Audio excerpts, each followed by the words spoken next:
Me rastin e 80 vjetorit të çlirimit të Korçës është çelur një ekspozit ku janë rikthyer edhe një herë pas më shumë se 35 vitesh armatimi dhe objekte personale të disa prej partizanëve që kanë marrë pjesë në luftimet për çlirimin e qytetit më të madh në juglindje të vendit. Drejtoresha e Artit dhe Kulturës Zamira Kita ka bërë me dije se në këtë ekspozit janë paraqitur edhe disa punime në pikturë që pasqyrojnë ditën e çlirimit. Kjo ekspozit sjell disa nga pikturat që trajtojnë temën e luftës antifashiste nacional çlirimtare, që ruhen me shumë kujdes në fondin e art të galerisë son të pikturave dhe jo vetëm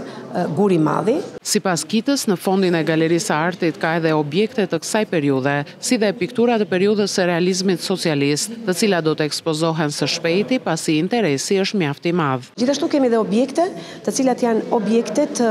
muzeut ton popullor historik etnografik, i cili ende është i mbyllur sepse në së shpejti do të shelim muzeun e madh në qytet dhe është një muze që do të shtohet